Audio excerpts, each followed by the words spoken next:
salvation à Jésus. Maranatha. Maranatha. Abat la religion. Abat le système archaïque. Abat la dénomination. Abat le faux système. Abat le christianisme alimentaire. Abat l'occidentalisme. Abat l'européanisme. Abat l'africanisme. Et la gloire. On acclame le Seigneur Jésus.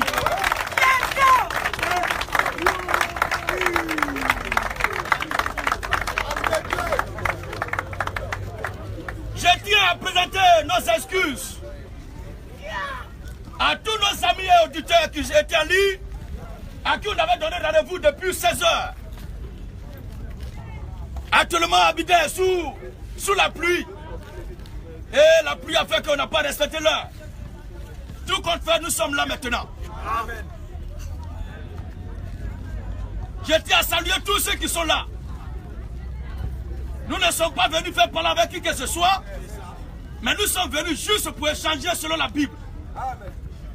Parce que nous avons constaté qu'il y a certaines personnes aujourd'hui qui se réclament du nom de Jésus, qui ont pris la Bible et qui ne savent pas ce que Jésus a enseigné. Qu'ils soient envoyés de Dieu. Mais en réalité, ce n'est pas Dieu qui les a envoyés. Ils prêchent leur propre pensée. Ils prêchent leur propre volonté pour remplir leur poche.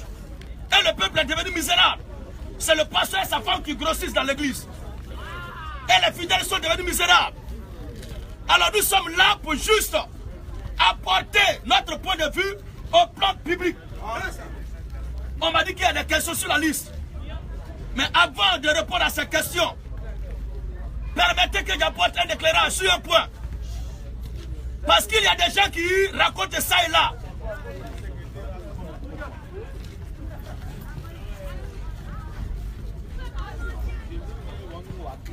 Il y a des gens qui racontent ça et là. Qu'étant chrétien, on n'a pas le droit de juger. Je sais qu'ici, c'est votre quartier. Et vous pouvez faire le genre de bruit que vous voulez, mais cela ne présente pas bien. Nous sommes vos visiteurs. On est venu vous apporter un message. S'il y a des choses ou des points de vue qui ne vous plaisent pas dedans, vous avez pleinement le droit de vous faire recenser, poser vos questions. Nous aussi, on a le devoir de répondre à vos questions. Seulement que nous vous demandons le silence. Nous vous demandons le calme. Parce qu'avec le bruit, on ne peut pas s'entendre. Le monde entier nous suit. Il ne faudrait pas que l'homme noir, l'Africain, l'Ivoirien, donne toujours l'aspect de celui qui aime faire bruit inutilement. Il faut qu'on donne une image pour que ceux qui sont à l'extérieur nous respectent aussi. Sur la question qui est soulevée aujourd'hui dans les églises, je vais faire un exposé de 30 minutes. Et après cela, nous allons passer aux questions et réponses. Puisque j'ai loué l'espace pour apporter un éclairage sur ce point. Les gens racontent que le chrétien n'a pas le droit de juger son prochain. Vous dites que vous êtes chrétien pour vous juger les autres églises. Attention. C'est sur ce point-là que je vais faire un petit exposé. Est-ce que le chrétien n'a pas le droit de juger son prochain? Let's go! Non, vous êtes chrétien, vous parlez des autres églises. Vous critiquez les autres. Est-ce que le chrétien n'a pas le droit de juger celui qui ne dit pas la vérité? Pour cela, nous allons commencer par un passage public. Et ce passage public est le passage le plus mal compris au monde. Les pasteurs qui prennent cela, ils tordent le cou. Et ils mentent aux gens. Matthieu chapitre 7, à partir du verset 1 jusqu'au verset 5. Matthieu 7 premier. On va prendre ce passage et apporter d'autres passages publics qui attestent ou qui contestent le jugement est public ou pas. Matthieu 7, le verset 1er. Ne jugez point. Écoutez ce verset. Ne jugez point. Afin que vous ne soyez point jugés. Afin que vous ne soyez point jugés. Car on vous jugera du jugement dont vous jugez. Car on va vous juger du jugement dont vous jugez. Et l'on vous mesurera avec la mesure dont vous mesurez. La façon dont vous mesurez les autres, ils vont vous mesurer de cette façon-là. Pourquoi vois-tu la paille? Voici le verset que les gens ont pris pour dire le chrétien n'a pas le droit de juger. Ça veut dire que depuis que ce passage est écrit de la Bible, alors nous sommes là, si quelqu'un prend ton portable sur toi, ou bien met sa main de ta poche pour prendre ton argent qui est là, comme la Bible dit, de ne pas juger son prochain, tu dois te taire. Si tu vois quelqu'un qui rentre dans ta maison et qui commence à plier tes bagages, tes fauteuils, ta télévision, pour mettre dans le carton pour partir avec, comme la Bible dit de ne pas juger son prochain, tu dois croiser les bras pour le regarder. Parce que la Bible dit de ne pas juger son prochain. Si tu vois quelqu'un qui rentre chez toi avec une machette en train de taillater tes enfants, tu dois croiser les bras parce que la Bible dit tu ne dois pas juger. Ce n'est pas cela que la Bible a dit. Les gens ont très mal compris ce passage. Le jugement qui ne doit pas être fait est expliqué par les Écritures. Et le jugement qui doit être fait est aussi expliqué par les Écritures. Parce que si on ne doit pas juger son prochain, dans les tribunaux, dans les paquets, les commissariats, les commissaires, les corps habillés, eux aussi doivent arrêter de travailler. Parce que ce qu'ils font là, c'est un jugement qu'ils exercent.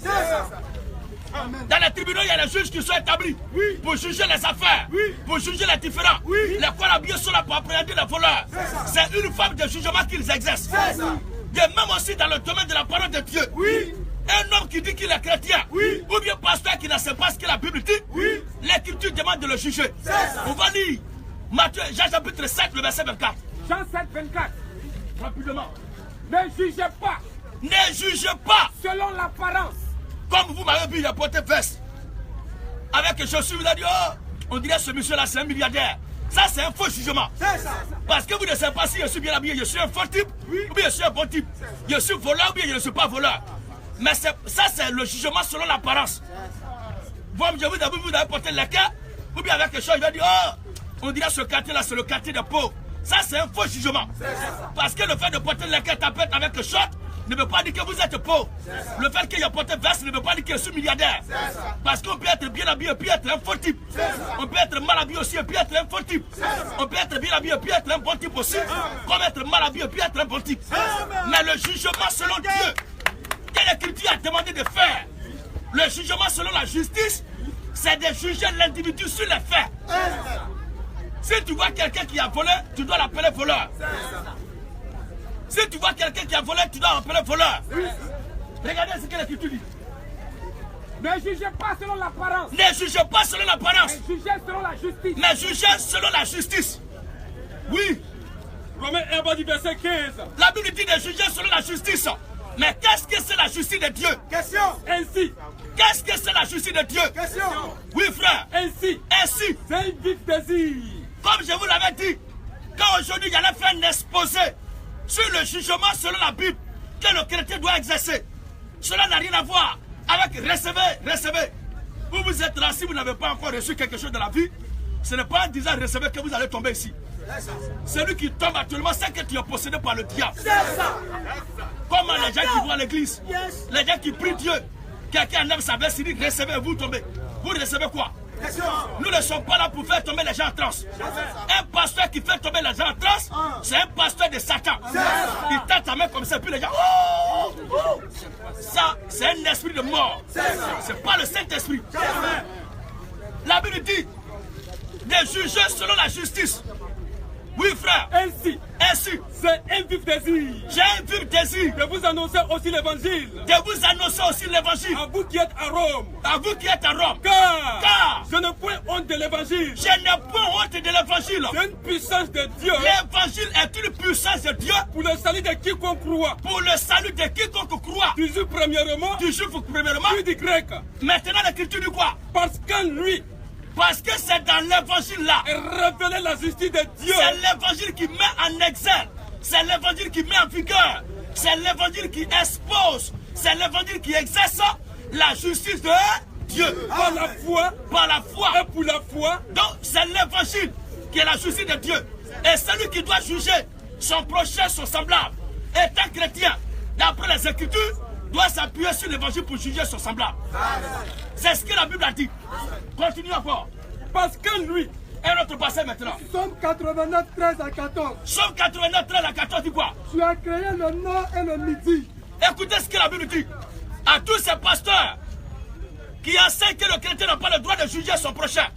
Vous dites que vous partez à l'église, vous êtes chrétien pour vous juger les autres. Vous jugez les autres qui ne vont pas dans la même église que vous. Mais si quelqu'un ne fréquente pas, ou bien n'appartient pas à l'église véritable de Jésus, nous devons le juger. C'est ça. Oui, frère. Somme 89, 13 à 14. Nous disons qu'un chrétien peut avoir plusieurs femmes. Ce n'est pas un péché. Les versets sont là. Tout à l'heure, on va passer aux questions-réponses. Oui, frère. Tu as créé le nord et le midi. Non, si tu es chrétien, tu as droit à une seule femme. C'est faux. C'est la femme qui n'a pas le droit d'avoir deux gars. C'est la femme qui n'a pas le droit d'avoir trois copains. Mais le garçon a le droit d'avoir plusieurs femmes. S'il a les moyens, bien sûr. Il y a le pasteur qui dit que si tu es chrétien, tu ne dois pas boire l'alcool. C'est faux. Un chrétien peut boire la bière, ce n'est pas un péché. Nous allons vous montrer les versets bibliques. Calmez-vous. On veut le silence seulement. Oui, frère. Tu as créé le nord et le midi. À part le mensonge. À part le mensonge. Le silence maintenant, on va continuer rapidement.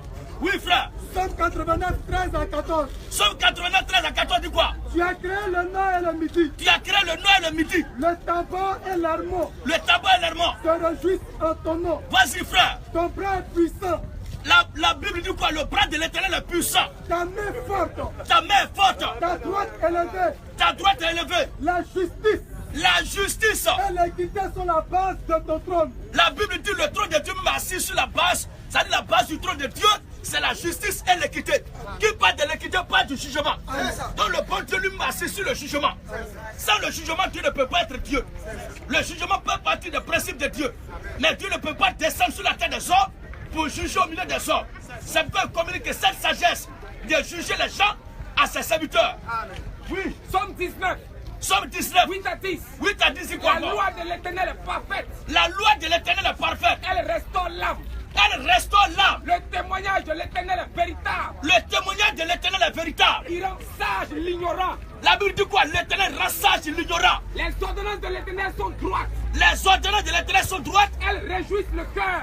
Elles réjouissent le cœur. Les commandements de l'Éternel sont purs. Les commandements de l'Éternel sont purs. Ils éclairent les yeux. Ils éclairent les yeux. La crainte de l'Éternel est pure. La crainte de l'Éternel aussi est pure. Elle subsiste à toujours. Elle subsiste à toujours. Les jugements de l'Éternel sont vrais. Les jugements de l'Éternel sont vrais. Ils sont tous justes.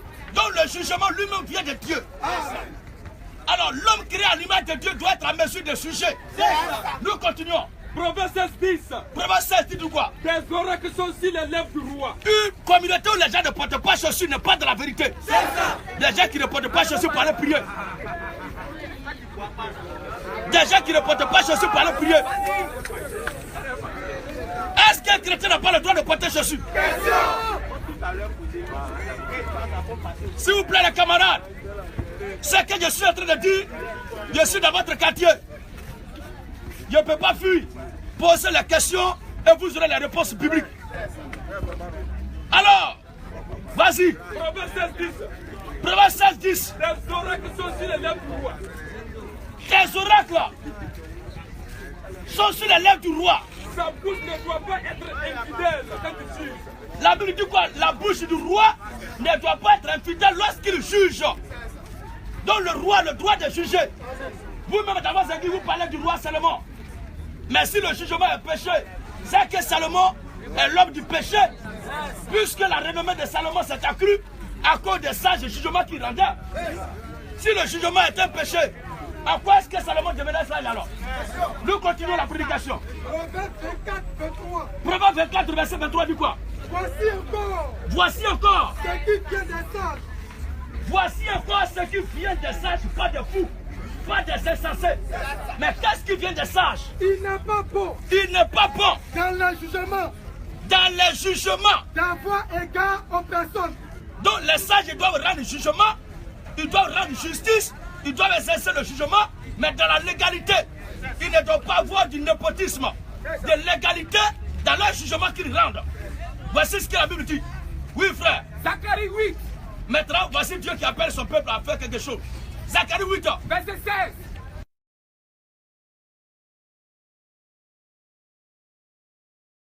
Prenez ce verset à tête reposée, allez-y vérifier chez vous à la maison. Parce que nous serons ici encore jeudi. C'est que toi aujourd'hui tu n'as pas compris, peut-être demain tu peux comprendre. Prends note. Va à la maison, on ne va pas à l'église parce que mon papa m'a dit allons à l'église. Parce que ma femme dit si je ne vais pas là-bas, je ne vais pas sortir avec elle. Parce que mon père dit si je ne vais pas à l'église, je ne vais plus manger chez lui, je ne vais plus dormir chez lui. Mais on va à l'église parce qu'on a compris la vérité. Nous sommes là pour vous parler de la Bible. Prenez ce passage, allez-y, vérifiez chez vous à la maison, à tête reposée. Parce qu'au jugement dernier, Dieu ne tiendra pas compte de ce que ton pasteur est, mais c'est ce que la Bible a dit que Dieu va prendre pour te juger. Alors prenez garde, prenez note et allez-y vérifier à la maison. Oui frère. Zacharie 8:16. Il y a d'autres qui pensent qu'on cherche buzz. Ou bien nous sommes des amuseurs publics. Faux. Nous sommes là pour faire passer un message. Et c'est ce message-là qui va constituer le principe du jugement de Dieu au dernier jour. Vas-y frère. Voici ce que vous devez faire. Voici ce que vous devez faire. Dites la vérité. Dites la vérité. Chacun à son prochain. Dites la vérité chacun à son prochain. Jugez dans vos portes. Jugez dans vos portes. Selon la vérité. Jugez les uns les autres. Jugez-vous les uns les autres selon la vérité. Jean 17, le verset 17. Jugez dans vos portes selon la vérité. Qu'est-ce que c'est la vérité? Jean 17, 17. Jean 17, 17. Sanctifie-les. Sanctifie-les. Par ta vérité. Sanctifie-les par ta vérité. Ta parole. Ta parole est la vérité. Donc la parole de Dieu est la vérité. Donc le jugement selon la vérité, c'est le jugement selon la parole de Dieu. Amen. Il faut juger son prochain selon la parole de Dieu. En ce moment-là, vous êtes agréable à Dieu. Non, le chrétien ne doit pas juger. Non, il dit les chrétiens puis jugent les autres. Mais qui vous a dit de ne pas juger? Nous continuons. Deutéronome 16, verset 18. Deutéronome 16, le verset 18 dit quoi? Tu établiras des juges. Tu établiras des juges. Et des magistrats. Quand la Bible demande d'établir des juges, ces juges-là doivent jouer quel rôle? Quand l'Écriture demande d'établir des juges, ces juges-là doivent jouer quel rôle? Donc quand on va à l'église, on ne doit pas juger son semblable. Donc je suis chrétien, tu vas prendre mon portable sans qu'il te donne l'accord, il va me taire. Parce que je suis chrétien. Bien, tu vas mettre ta main dans ma poche pour prendre mon argent. Bien, je vais dormir à toi, tu vas prendre mon portable pour aller vendre parce que je suis chrétien, doit me taire. Faux. Faux, c'est pas ça, la Bible a dit. Oui, frère. Tu établiras des juges. Tu établiras des juges. Et des magistrats dans toutes les villes. Et des magistrats dans toutes les villes. Que l'Éternel ton Dieu te donne. Donc, il doit y avoir des juges et des magistrats dans la société des hommes. Et c'est Dieu qui a établi ça. Pour l'église aussi, il doit y avoir des juges. Mais on arrive. Selon tes tribus. Selon tes tribus. Et ils jugeront le peuple avec justice. Donc, c'est à l'image des serviteurs de Dieu. Dans le Nouveau Testament qui devait juger le peuple de Dieu d'après les Écritures. Et c'est Dieu qui les choisit pour les établir, pour exercer le jugement. Et la justice de Dieu. Vas-y encore. Tu ne porteras atteinte à aucun droit. Tu ne porteras tête à aucun droit. Tu n'auras point égard à l'apparence des personnes. Tu n'auras point égard. Parce que celui-là, il est grand type du pays. Ou bien il est appelé grand pasteur. Tu ne dois pas lui dire la vérité faux. Tu ne dois pas couvrir quelqu'un à cause de son apparence. Mais tu dois lui dire la vérité. Oui, frère. Et tu ne recevras point de présent. Tu ne recevras point de présent. Fais le présent avec les yeux de singe. Il y a les gens, quand il y a jugement, on passe derrière pour leur donner enveloppe. Et leur bouche se change. Ils ne peuvent plus dire la vérité. Il y a des pasteurs aujourd'hui dans les églises, parce que le plus fidèle a donné grosse type, il a donné voiture, maison. Mais comme ce dernier-là ne fait pas bien, le pasteur a peur de lui dire la vérité. Parce que si il lui dit la vérité, il va partir. Je ne le plus le dire, je ne le plus offrande. Mais ce n'est pas la dîme offrande là qui est le principe du christianisme. Mais qu'est-ce que tu prends pour que mon âme soit sauvée d'abord? Vive le jugement! Vive le jugement! Oui, l'autre passage. Deutéronome 1, 17. Vous n'aurez point égard. Vous n'êtes pas habitué à ce que vous êtes en train de voir. D'habitude, quand vous voyez des pasteurs, c'est ceux qui disent ribobobobobobo. Non, vous serez découragés si c'est ce que vous attendez. Vous n'aurez pas de ribobobo ici. Mais c'est la parole de Dieu qui doit vous sauver, c'est de ça qu'on vous parle. Oui, frère. Deutéronome 1, 17. Deutéronome 1, 17. Vous n'aurez point égard. Vous n'aurez point égard à l'apparence des personnes. À l'apparence des personnes. Dans vos jugements. Dans vos jugements. Vous écouterez le petit comme le grand. Vous écouterez. Il ne doit pas avoir de la discrimination dans le jugement. Vous devez écouter le petit comme le grand. Vous ne craindrez aucun homme. Vous ne craindrez aucun homme. Car c'est Dieu qui rend la justice. Car c'est Dieu. Donc dans le jugement, quand vous allez exercer selon la parole de Dieu, vous ne devez pas craindre un homme. Parce que c'est Dieu qui rend justice à travers ses serviteurs. C'est ce que la Bible dit. Nous continuons rapidement. Écoutez ce passage maintenant. Vous ne commettrez point d'iniquité. Vous ne commettrez point d'iniquité. Ni dans les jugements. Ni dans les jugements. Ni dans les mesures de dimension. Donc dans les jugements, on ne doit pas commettre aussi d'iniquité. Donc nous devons juger avec justice. Nous ne devons pas juger avec iniquité. Et c'est ce que la Bible dit. Alors, ils ont peur. Non, vous êtes chrétien, vous jugez. Un chrétien ne doit pas juger. Qui vous a dit que le chrétien ne doit pas juger? Au contraire, c'est le chrétien qui doit juger. Nous venons maintenant au Nouveau Testament. 1 Corinthiens 14, feu. Lions-les. Et ils prennent tout le temps à lier Satan. Mais quand vous liez Satan, à qui le délit? Écraser Satan. Tu as écrasé Satan aujourd'hui, demain à quoi il vit? Qui l'a ressuscité? Les gens vous blaguent dans les églises, vous avez le mensonge. Vous n'aimez pas ceux qui vous disent la vérité. Si c'était un pasteur qui avait dit vendre ici l'huile du Nord, pour dire venez prendre l'huile du Nord pour réussir au concours des examens, ou bien entrer à la fonction publique, vous allez l'applaudir. Mais quelqu'un qui vous dit la vérité, qui doit vous sauver, vous n'aimez pas ça. Quelqu'un qui vend par exemple un sel consacré d'Israël. Un pasteur qui vend ruban rouge. Il dit c'est ça qui change femme de nuit. L'autre même, ils s'en vont maintenant vendre cola. On ne sait pas si c'est pour faire d'autres de qui. Let's go! Ce sont des esprits mauritaniens. Parce qu'ils aiment manger cola pour ne pas dormir dans la boutique. Oui, frère. Jean 5, le verset 30 dit quoi? Je ne peux rien faire de moi-même. Le Seigneur Jésus-Christ dit quoi? Je ne peux rien faire de moi-même. Je ne peux rien faire de moi-même. Selon que j'entends. Selon que j'entends. Je juge. Je juge. Et mon jugement est juste. Donc le Seigneur est clair. Il ne fait rien de lui-même. Selon qu'il attend du Père. Et il juge. Son jugement est juste. Parce que je ne cherche pas ma volonté. Ce que je dis là ne vient pas de moi-même, mais vient des Écritures. Mais la volonté de celui qui m'a envoyé. Mais la volonté de celui qui m'a envoyé. Amen. Parce que ce que nous disons, c'est la Bible. Ce sont les Écritures que nous exposons. Oui, frère. 1 Corinthiens 14, feu. Voici le passage même qui gâte tout. Dans la main de ses pasteurs. Qui dit ne juge pas. Ne juge pas. Comment ça? La Bible dit de porter chaussures pour prier Dieu. Et Jésus m'a porté chaussures. Moi, je te vois, tu ne portes pas chaussures pour aller prier à l'église. Et tu me dis que c'est Jésus qui a dit ça. Je dois te juger. Je dois te juger. Pour ne pas que tu marches sur fil de courant détaché. Et que tu ne meurs, je dois te juger. Vas-y, frère. Frère. Ne soyez pas des enfants sous le rapport du jugement. Ne soyez pas des enfants sous le rapport du jugement. Mais pour la malice. La Bible dit de ne pas être des enfants sur le rapport du jugement. Nous devions être des hommes frères, des hommes accomplis selon la volonté de Dieu, pour exercer le jugement de Dieu. Il dit frère, il n'est pas du païen, mais frère chrétien. Ne soyez pas des enfants sous le rapport du jugement. Ne soyez pas des enfants sous le rapport du jugement. Mais pour la malice, soyez des enfants. Pour la malice, là, soyez des enfants. Et à l'égard du jugement, pour ce qui concerne le jugement, soyez des hommes faits. Soyez des hommes faits. Soyez des hommes accomplis. Amen. En ce qui concerne le jugement. Donc nous devons exercer le jugement de Dieu. Amen. Nous devons accomplir la volonté de Dieu en jugeant les gens. Ceux qui n'acceptent pas la vérité de Dieu, nous devons les juger. C'est un devoir sacré que Dieu nous demande de faire. Vas-y encore. 1 Corinthiens 6. 1 Corinthiens 6. 1 à 4. 1 Corinthiens 6 et à 4. Quelqu'un de vous. Écoutez maintenant. Quelqu'un de vous. Lorsqu'il a un différend avec un autre. Sainte Marie, Mère de Dieu, priez pour nous pauvres pécheurs. Mais entre nous, entre toi et ta mère, qui est plus âgée? Si Marie est Mère de Dieu, entre Marie et Dieu, qui a créé les cieux et la terre? Je n'arrive pas à comprendre des intellectuels avérés. On leur dit des choses qui sont contraires à leur propre connaissance et ils sont d'accord avec ça. Marie est Mère de Dieu, entre Marie et Dieu, là, qui a créé son ami?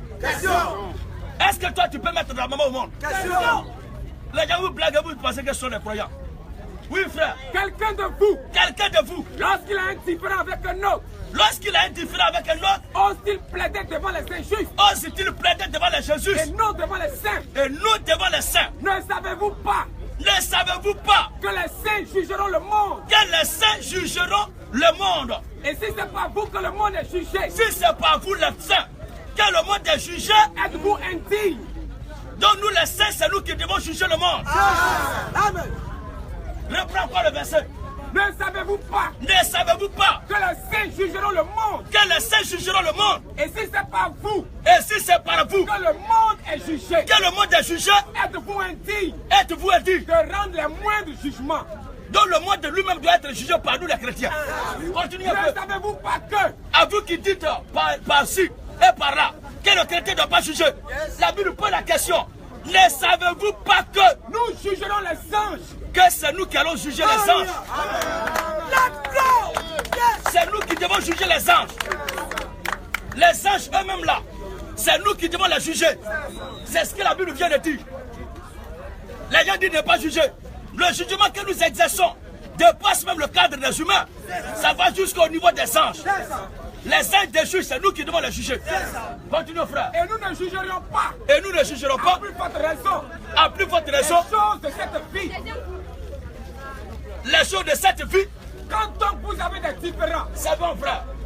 Donc le chrétien doit juger le monde. Et doit juger les anges. Au jugement dernier, c'est nous qui devons juger les anges. Continuons, frère. 1 Corinthiens 2. 1 Corinthiens 2. 1 Corinthiens 2, du verset 9 jusqu'au verset 16. Mais, comme il est écrit, ce sont des choses que l'œil n'a point vues. Ce sont des choses que l'œil n'a point vues, que l'oreille n'a point entendues, que l'oreille n'a point entendues, et qui ne sont point montées au cœur de l'homme. Écoutez très bien ce passage. Oui, frère. Des choses que Dieu a préparées pour ceux qui l'aiment. Dieu a préparé ces choses-là pour ceux qui l'aiment. Dieu nous les a révélées. Dieu nous les a révélées par l'esprit. Par l'esprit. Car l'esprit sonde tout. L'esprit sonde de tout. Même les profondeurs de Dieu. L'esprit de Dieu sonde de tout. Même la profondeur de Dieu. Lequel des hommes? La Bible pose la question maintenant. Lequel des hommes? En effet, connaît les choses de l'homme. En effet, connaît les choses de l'homme. Si ce n'est l'esprit de l'homme. Si ce n'est l'esprit de Dieu. Vous voyez, où je suis en train de parler, personne ne sait ce qui se passe dans mon cœur. Mais c'est mon esprit qui est à moi qui sait ce qui se passe. La Bible dit personne ne connaît les choses de l'homme. Si ce n'est l'esprit de l'homme qui est en lui-même. De même aussi. De même. Personne ne connaît les choses de Dieu. Personne ne connaît les choses de Dieu. Si ce n'est l'esprit de Dieu. Si ce n'est l'esprit de Dieu. C'est l'esprit de Dieu qui connaît les choses de Dieu. C'est l'esprit de Dieu qui sait comment Dieu doit juger. Oh, nous les chrétiens. Oh, nous les chrétiens. Nous n'avons pas reçu l'esprit du monde. Nous n'avons pas reçu l'esprit du monde. Mais l'esprit qui vient de Dieu. Nous avons reçu l'esprit qui vient de Dieu. Afin que nous connaissions les choses que Dieu nous a données par sa grâce. Donc nous avons reçu l'esprit qui vient de Dieu afin que nous jugions selon l'esprit de Dieu. Pour que notre jugement ne soit pas basé sur les pensées des hommes. Mais notre jugement est basé sur la pensée de Dieu. Alléluia. Oui, frère. Et nous en parlons. Non avec des discours que c'est la sagesse humaine. Non avec des discours que c'est la sagesse humaine. Mais avec ce que c'est l'esprit. Oui. Employé un langage spirituel. Donc nous parlons selon ce que l'esprit nous enseigne. Employant un langage spirituel. Pour des choses spirituelles. Mais l'homme animal. Qui est l'homme animal? C'est celui qui n'a pas l'esprit de Dieu. C'est celui qui va à l'église parce qu'il faut aller à l'église. L'homme animal, c'est celui qui n'a pas le Saint-Esprit. Et quand on parle des choses de Dieu, lui il est embrouillé. Il ne comprend rien. Parce qu'il n'a pas l'esprit de Dieu. Ça l'énerve, ça l'excite. Il devient furieux, il devient fou, il menace. Même de mort, même d'emprisonnement. Il menace de bagarre parce qu'il n'a pas l'esprit de Dieu. C'est l'esprit animal qui est en lui. Regardez le passage. Mais l'homme animal ne reçoit pas les choses de l'esprit de Dieu. Ne reçoit pas les choses de l'esprit de Dieu. Car elles sont une folie pour lui. Elles sont une folie pour lui. Et il ne peut les connaître. Parce que c'est spirituellement qu'on agit. C'est spirituellement. Le jugement que nous prenons en tant que chrétiens est un jugement spirituel. Ce n'est pas un jugement basé sur la chair et le sang, mais c'est un jugement basé sur la parole de Dieu. Vas-y, frère. L'homme spirituel au contraire. L'homme spirituel au contraire. Juge de tout. Juge de tout. Juge de tout. Juge de tout. Et il n'est lui-même jugé par personne. Donc le chrétien doit juger de tout. Le chrétien doit juger de tout. Notez ça dans vos pipes. Soulignez ça dans vos pipes. À vous qui avez peur. Non, le chrétien ne doit pas juger. Qui vous a dit ça? Oui, frère. Car qui a connu la pensée du Seigneur pour l'instruire? Qui a connu la pensée du Seigneur pour l'instruire? Oh, nous. Oh, nous les chrétiens. Nous avons la pensée de Christ. Nous avons la pensée de Christ. C'est avec la pensée de Christ que nous jugeons. Parce que ce que nous disons est basé sur les Écritures. Le verset suivant. 1 Pierre 4, 15 à 17. 1 Pierre chapitre 4, verset 15 à 17 dit quoi? Qu'un nul de vous en effet. Qu'un nul de vous en effet. Ne souffre qu'un meurtrier. Il y a les gens qui souffrent, ils font la prison.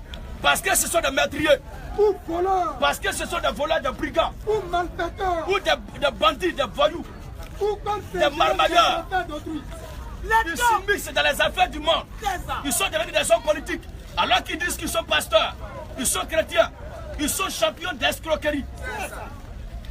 Alors la Bible dit que nul de vous ne souffre comme meurtrier, ou voleur, ou malfaiteur, ou comme s'ingérant dans les affaires d'autrui.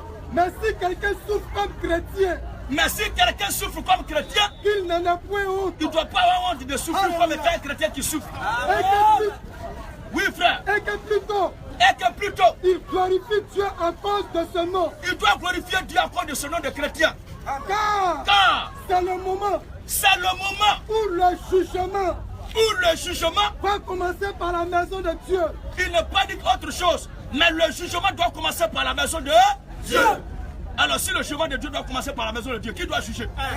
C'est nous les saints qui devons juger. Donc le jugement est bel et bien public. L'avant-dernier passage, on va prendre la question. Éphésiens 5. Éphésiens 5. 10 à 11. 10 à 11. Examinez ce qui est agréable au Seigneur. Examinez ce qui est agréable au Seigneur. Et ne prenez point part. Aux œuvres infructueuses des ténèbres. Mais plutôt condamnez-les. C'est ça. Il faut condamner les œuvres des ténèbres. Donc nous devons condamner les œuvres des faux pasteurs, les œuvres des faux mois, les œuvres des soi-disant chrétiens. Et encourager ce que la Bible a dit de faire. Voici qui est la vérité. Oui. Lévitique 19, le verset 15. Lévitique 19, le verset 15. Lévitique 19, le verset 15. Lévitique 19, 15. Il est écrit. Tu ne commettras point d'iniquité. Dans tes jugements. Tu n'auras point égard. Comme la Bible dit de condamner les œuvres infructueuses des ténèbres. Et ne prends pas. L'Écriture dit. Tu ne commettras point d'iniquité dans tes jugements. Tu ne commettras point d'iniquité dans tes jugements. Tu n'auras point égard à la personne du pauvre. C'est pas parce qu'il est pauvre que tu vas pitié de lui. Oui. Et tu ne favoriseras point. Tu ne vas pas aussi favoriser la personne du grand. Tu dois pas avoir peur de quelqu'un parce qu'il est grand. Mais tu jugeras ton prochain. Ce passage-là, c'est moi qui l'ai écrit. L'Écriture dit quoi? Mais tu jugeras ton prochain. Selon la justice. Oh, la justice de Dieu, comme vous l'avez dit précédemment, la justice de Dieu, c'est la parole de Dieu. Amen. Donc on doit se baser sur la parole de Dieu pour juger son prochain. Quelqu'un qui dit qu'il est pasteur et qui ne sait pas ce que la Bible dit, on doit le juger. Il faut juger son prochain selon la justice de Dieu. Vas-y, frère.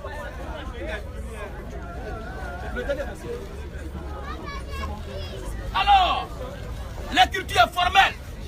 Il faut juger son prochain. La Bible a demandé de juger. Et nous, les chrétiens, nous exerçons le jugement. Alors, comme on m'a dit qu'il y a des questions, on passe maintenant au questionnaire. C'est quel est l'éclairage que je dois apporter? Il ne faudrait pas que les gens d'ici et d'ailleurs disent qu'ils sont chrétiens, puis jugent les autres. Monsieur Demandé. Monsieur Demandé.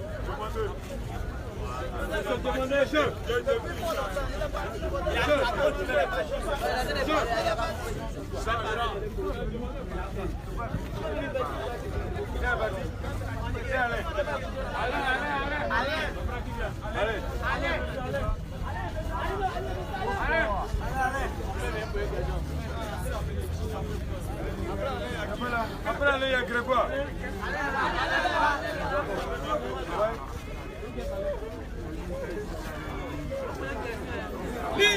Lyonnais.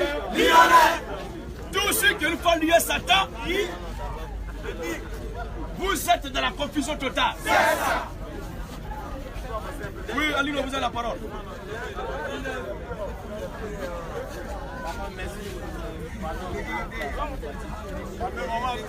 Écoutez. J'ai deux questions, mais avant de les poser, je vais signifier. S'il vous plaît, écoutons ce qu'il dit. Il y a assez de bruit, sur le fait son effort. Que moi-même, je suis chrétien céleste. C'est important de le souligner. Voilà. Et puis, je ne voulais pas qu'il voie. Nous, on ne porte pas Jésus là, et puis on porte la Bible là. Et avant de poser ma question, comme je ne veux pas m'arrêter ici pendant une demi-heure en train d'écouter beaucoup de choses, je souhaite que la réponse aussi soit concise et précise. Parce que quand on lit beaucoup de versets là, on a tendance à se perdre dans ce qu'on écoute. Voilà. D'abord, ma première question, je voulais un peu revenir sur la réponse que le jeune frère a apportée à l'enfant qui a demandé pourquoi Marie était la mère de Dieu. Bon, tu n'as pas, pour un enfant comme ça, dans ton explication, tu l'as un peu baladé. Donc nous tous, on s'est retirés pour revenir.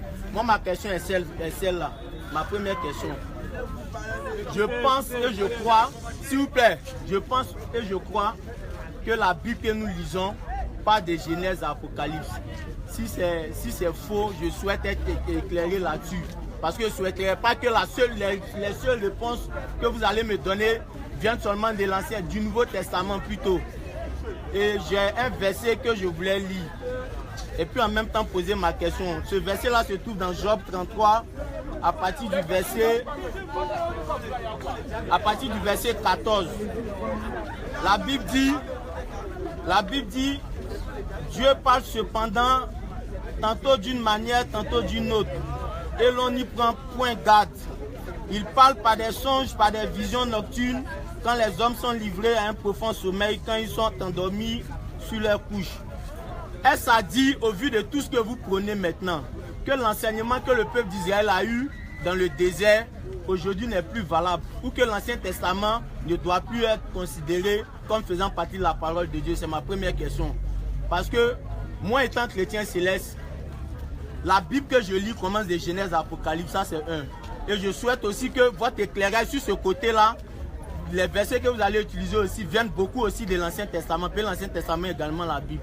Et à côté de ça, à partir de la réponse que vous allez me donner, ma question, la deuxième question va suivre. C'est une toute petite question, à partir de l'explication que vous me donnez. Toute la Bible est la parole de Dieu. Voilà, merci. Et nous croyons entièrement tout ce qui est écrit et dans l'Ancien Testament et dans le Nouveau Testament. Merci. Mais aucun passage de l'Écriture jamais n'a dit aux croyants pour aller adorer Dieu, il faut enlever chaussures. Moi, c'est ce que je crois. Maintenant, passons aux preuves. Je demande, est-ce à dire que ce que Dieu a dit aux enfants d'Israël dans le désert ne vient pas de Dieu, n'est pas la parole de Dieu? Qu'est-ce que Dieu a dit aux enfants d'Israël dans le désert? Il leur a dit de ne pas manger porc. Lorsqu'il dans Lévitique 11, il leur a dit de ne pas consommer la viande de porc. Et il a cité une liste d'animaux impurs qu'il ne voulait pas qu'ils mangent. Okay. Voilà, je voulais savoir si ça vient de Dieu ou pas. Cela vient de Dieu. Ok. Mais il y a des messages. Écoutez s'il vous plaît. Sans animosité. Je vais répondre à notre frère. Il y a des messages qui sont valables à la génération à laquelle le message est adressé.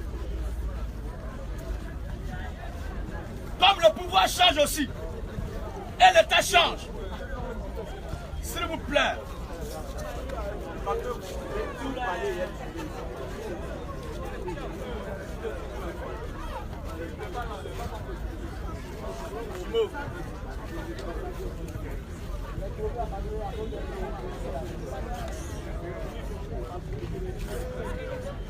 Je crois que Yopouga, le quartier des éclairés de souche quand même. Ne donnons pas un autre exemple. C'est pas bon les gars. Il a posé une question, il doit répondre. Permettez qu'il y ait le cas pour qu'on réponde. Alors,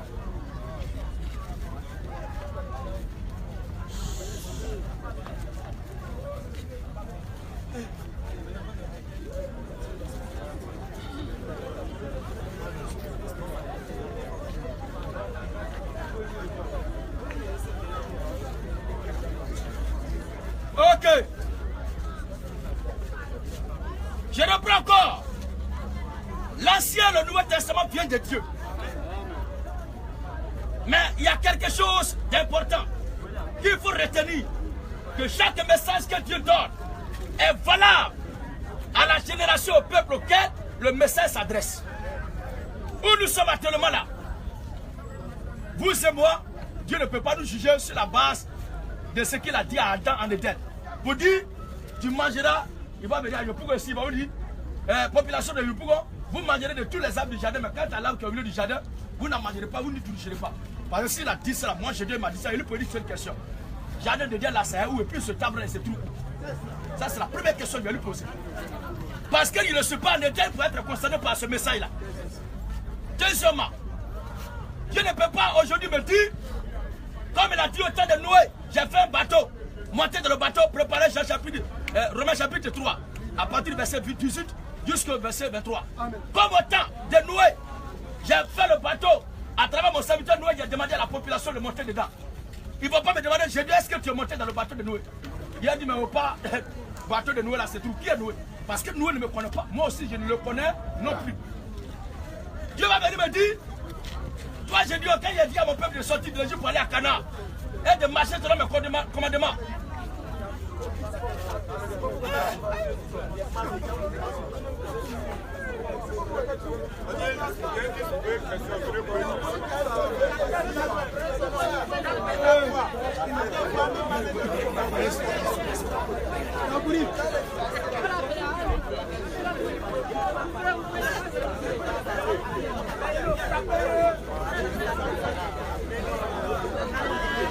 Alléluia. Camarades, je vais vous dire ceci. J'ai dit, s'il vous plaît, si vous vous taisez, quel que soit, si vous vous taisez pour passer un à un, quelles que soient vos préoccupations, vous aurez des éléments de réponse publique. Je ne crois pas qu'ici à Yopougon et à Sojefia ici précisément, Tamirus 47, il y ait un pasteur ou un prêtre ou un vicaire qui puisse nous contredire. C'est un défi, je vous lance. Alors calmez-vous, vous allez passer un à un. Pour me tester.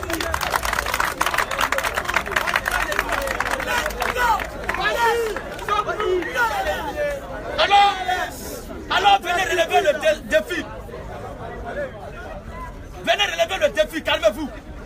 Je crois que vous avez eu le temps d'étudier ça et là, c'est le moment de tirer une conclusion. Et de nous faire voir ce que vous avez appris de toutes les églises là. Les dimanches, vous mettez la Bible, si vous êtes chaud, pour aller prier. Mais si vous ne vous tenez pas, comment il y a répondu à la question? Combien tu penses qu'il y a peur de répondre à cette question? Vous êtes pressé pour mettre la Bible sur vos essais, courir dimanche pour aller prier. C'est le moment maintenant de venir prouver ce que vous avez couru là. Alors, au temps de Moïse, Dieu a envoyé Moïse à l'Égypte pour aller libérer le peuple. Il ne peut pas, moi j'ai dû me demander, et dit, mais j'ai dit, quand j'ai envoyé mon serviteur Moïse à l'Égypte, est-ce que tu as écouté ce qu'il a dit et tu as cru en lui? Est-ce que tu es sorti avec lui et tu as marché dans le désert selon mes lois avec lui? Dieu ne peut pas me demander cela. Parce que moi, nous, Moïse, on ne se connaît pas. Le seul individu avec lequel Dieu traite parmi les nations, c'est le Seigneur Jésus-Christ. La loi de Moïse dit quoi? Romains 3, 19. Romains 3, 19 dit quoi? Nous savons que tout ce que dit la loi. Il ne faut pas manger porc. Il ne faut pas porter chaussures. Tel animal est impur, il ne faut pas manger ça. Nous savons que tout ce que dit la loi. Tout ce que dit la loi. Tout ce que dit la loi. La loi le dit. À ceux qui sont sous la loi. Reprends quoi, il n'a pas entendu, il était en train de communiquer. Nous savons. Nous savons. Que tout ce que dit la loi. Que tout ce que dit la loi. Elle le dit. Jean chapitre 1, le verset 17 à 18. Amen. Nous savons que tout ce que dit la loi. Elle le dit. La loi s'adresse exclusivement à ceux qui sont sous la loi. À ceux qui sont sous la loi. Afin que toute bouche soit fermée. Maintenant, la loi a été donnée par qui? Est-ce que moi je suis un contemporain du loyalisme Moïse? Oui, frère. Jean 1, 17. Ou du légalisme Moïse plutôt. Jean 1, 17. Car la loi a été donnée par Moïse. La loi a été donnée par Moïse. La grâce et la vérité. La grâce et la vérité sont venues par Jésus-Christ. Donc Moïse, son histoire de ne pas manger porc là, ça ne me concerne pas. Elle a dit que tout ce que Moïse a reçu là n'est pas de Dieu. C'est la question qui est posée. Mais je t'ai déjà répondu. Je dis. Donc tout ce que Moïse a reçu. Je t'ai déjà dit que tout ce que Moïse a dit vient de Dieu. Mais était valable aux gens à qui cela était adressé. Parce que si ce que Moïse a dit, nous qui sommes ici, sous le sang de l'agneau, on doit s'occuper de ça. C'est que nous aussi on doit aller monter dans le baptême de Noé. C'est qu'on doit chercher aussi l'arbre qui est au milieu du jardin de tête pour ne pas le manger. Ma dernière question, oui. C'est là où le grand est venu. Autant vous êtes aujourd'hui ici, Moïse a donné 10 lois qu'on a appelé les 10 commandements. Voilà. Est-ce a dit qu'aujourd'hui, monsieur, votre nom s'il vous plaît? Merci, c'est le nom et chercheur Gédéon de la Tchétchovie. Est-ce a dit qu'aujourd'hui vous pouvez voler? Est-ce a dit qu'aujourd'hui vous pouvez tuer? Tant. Est-ce qu'elle a dit aujourd'hui vous pouvez commettre l'impudicité? Et puis, bon, il laisse même le côté de la loi. Est-ce a dit que vous pouvez faire toutes ces choses-là parce que selon vous, vous avez Jésus? Je réponds D'où ma question, est-ce que Moïse, tout ce que Moïse a donné là, ne doit plus être considéré aujourd'hui comme la parole de Dieu? C'est ma seule question qui est là. Je réponds. Merci. Les 10 commandements de Moïse qu'il a donné là. Écoutez-moi très bien. Je ne les observe pas dans le but d'aller au paradis. Écoutez-moi très bien. Parce que si je tue mon semblable, moi-même je vais avoir problème. Si je vole ce qui ne m'appartient pas, ce qui ne m'appartient pas, moi-même je vais avoir problème. Si je cherche la femme de mon prochain,